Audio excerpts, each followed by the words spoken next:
The global economic map is being quietly redrawn, and most people haven't noticed. As protectionist winds rise again from Washington, Europe has made a decisive move eastward. In a moment that could reshape global trade for decades, the European Union and India have finalized a historic trade agreement, signaling not just an economic partnership, but a strategic realignment in a rapidly fragmenting world. This deal doesn't exist in a vacuum. It comes as renewed tariff threats linked to the U.S. President reignite fears of another transatlantic trade confrontation. Steel, automobiles, technology, all back on the table.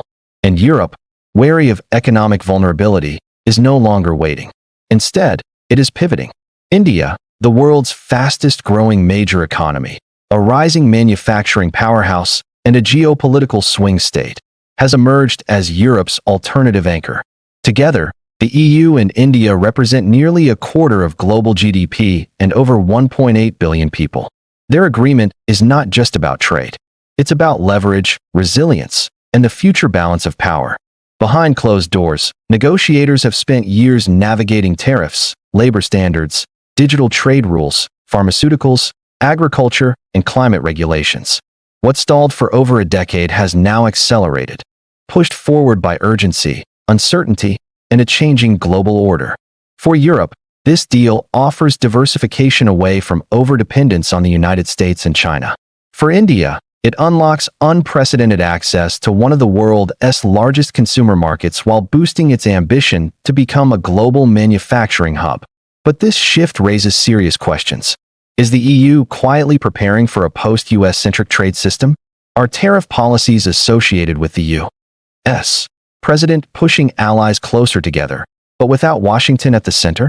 And does this deal mark the beginning of a new multipolar economic world? The timing is not accidental. As elections, nationalism, and trade barriers reshape Western politics, global alliances are being recalibrated not through speeches, but through supply chains, ports, factories, and contracts. This is not just a trade deal. It is a warning, a signal, and possibly a turning point. As traditional alliances strain under political unpredictability, Europe is choosing strategic insurance over confrontation. Trade agreements are becoming tools of stability in a world where economic pressure is increasingly weaponized. In this environment, India stands out, not merely as a partner of convenience, but as a long-term pillar of Europe's economic future. India's manufacturing expansion, demographic strength, and growing diplomatic confidence make it uniquely positioned to absorb and redirect global trade flows. The United States remains a critical economic force, but tariff uncertainty tied to the U.S. president has forced allies to reconsider their exposure. Markets do not like unpredictability. Investors seek stability. Governments seek options. And Europe is now building those options. This agreement reflects a broader global trend, the gradual dismantling of a single-centered economic order. Trade is no longer flowing through one dominant axis. Instead, multiple hubs are emerging, each shaping rules, standards, and alliances in their own way. For India, this moment is historic. For decades, it stood at the margins of global trade power. Now, it is stepping into the center, not as a follower, but as a co-architect of a new system. For Europe, the message is equally clear. Resilience requires diversification. Dependency is no longer acceptable in a world where trade policy can change with political winds. And for the rest of the world, this deal sends a powerful signal that the future of global commerce will not be dictated by a single capital, election, or administration. It will be negotiated. In this documentary-style breakdown, we unpack what the EU-India deal really means, why it happened now, who benefits most, and how it could reshape global trade, from Brussels to New Delhi, Washington to Beijing. The world's economic order rarely changes with a single announcement. Instead, it shifts quietly, through contracts, trade routes, and decisions made behind closed doors. While headlines focus on elections, conflicts, and breaking crises, something far more structural is unfolding beneath the surface.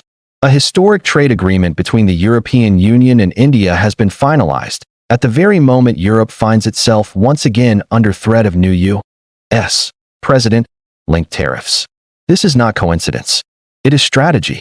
and it may signal a turning point in how global power, trade, and influence are distributed in the 21st century. Tonight, we break down what this deal really means, why it happened now, and how it could reshape global economics, not just for Europe and India, but for the United States, China, and the rest of the world. For much of the past decade, globalization has been under pressure. Trade wars replaced trade agreements. Protectionism replaced cooperation. And tariffs, once thought to be relics of the past, returned as political weapons. The U.S. president's previous trade agenda marked a turning point. Under the banner of domestic economic protection, the United States imposed tariffs on allies and rivals alike, targeting steel, aluminum, automobiles, and technology. Europe was not spared. The European Union, long accustomed to stable transatlantic trade relations, suddenly found itself vulnerable to unilateral U.S. decisions driven by domestic politics rather than multilateral rules. Now, as the U.S. president once again signals the possibility of expanded tariffs, European policymakers are preparing for the worst. The lesson from the last trade war was clear. Dependence is risk, and Europe has begun acting accordingly. India was not always Europe's first choice. For decades, EU trade relationships revolved around the United States and China. India, despite its massive population, remained underintegrated into global trade networks. That has changed. India is now the world's fastest-growing major economy, a rising manufacturing hub, a strategic alternative to China, and a geopolitical swing power between East and West. For Europe, India offers something critical: scale without dependency. With over 1.4 billion people, a rapidly expanding middle class, and aggressive industrial policies, India represents a market that Europe can grow with, not compete against.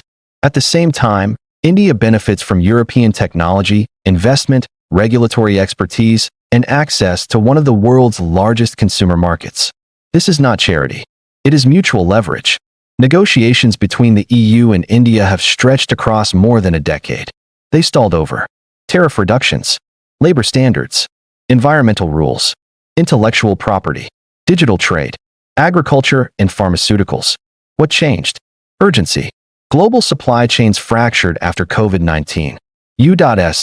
China tensions intensified, and the threat of renewed Western protectionism forced new compromises.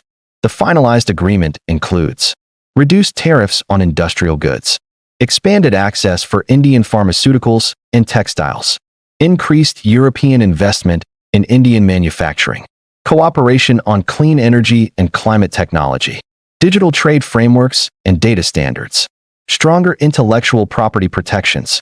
Together, the EU and India now represent nearly 25% of global GDP. This is no longer a regional deal. It is a global economic bloc in formation. For decades, Europe relied on the United States as its primary economic and security partner.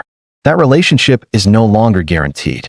U.S. President tariff threats are not just economic tools. They are signals of unpredictability. Europe has learned that alliances based on tradition are fragile when politics change. The EU-India deal reflects a broader European strategy. Diversify trade partners. Reduce exposure to U.S. political cycles. De-risk dependence on China. Strengthen South-South and East-West cooperation. This is not anti-American. It is post-dependence. Europe is preparing for a world where power is distributed, not centralized. For India, the deal is transformational. It accelerates India's ambitions to become a global manufacturing hub, a key node in international supply chains, a rule setter, not just a rule taker. Access to the EU market boosts Indian exports, foreign direct investment, technology transfers, job creation. It also strengthens India's geopolitical autonomy. India is now positioned to engage the U.S., China, Europe, and the global South without being locked into any single camp. This is strategic non-alignment, upgraded for the modern era. Washington may not have intended this outcome, but tariff politics often produce unintended alliances. By threatening Europe economically, U.S. president-driven trade policy has accelerated Europe's search for alternatives. The result? A strengthened EU-India partnership that reduces U.S. leverage, weakens the transatlantic monopoly on trade, encourages multipolar economic alignment, The irony is striking. Tariffs designed to protect domestic industries may instead accelerate the erosion of American economic centrality. China is watching closely. For years, China was the primary alternative to Western trade dominance. Now, India is emerging as a competing option. The EU-India deal gives European firms a way to diversify away from China, reduce political and supply chain risk, avoid binary choices in U.S.-China rivalry. For China, this means increased competition, reduced bargaining power, a more fragmented global trade environment. The era of a single manufacturing superpower is ending. This deal is part of a broader pattern. Across the globe, regional trade agreements are expanding. New economic blocs are forming. Global governance is fragmenting. The post-World War II economic order, dominated by a few Western powers, is giving way to something more complex. Not chaos, but multipolarity. In this world, power is negotiated, not assumed. Trade is strategic, not automatic. Alliances are flexible, not fixed. The EU-India agreement is a blueprint for this future. Trade deals may sound abstract, but their impact is deeply personal. They affect prices at the store, job availability, supply chain stability, investment flows, energy costs, technology access. For Europe, the deal promises greater economic resilience, new growth markets, reduced exposure to trade shocks. For India, it means accelerated development, industrial expansion, greater global influence. For the world, it signals a shift away from zero-sum trade wars toward negotiated power balance. Is this the beginning of a new global economic order, or merely a temporary adjustment to political turbulence? That depends on what happens next. If tariffs return aggressively, if protectionism deepens, if alliances continue to fracture, then deals like this will multiply, and the world will not revolve around a single economic center ever again. The EU-India trade agreement is not just about commerce. It is about confidence. Confidence that the world can move beyond trade wars. Confidence that partnerships can be diversified. Confidence that power no longer belongs to one capital alone. As U.S. President tariffs loom, Europe has chosen adaptation over confrontation, and India has stepped forward, not as a junior partner, but as a global equal. This is how world orders change, not with explosions, but with agreements. And history may look back on this moment as the quiet beginning of a new economic era.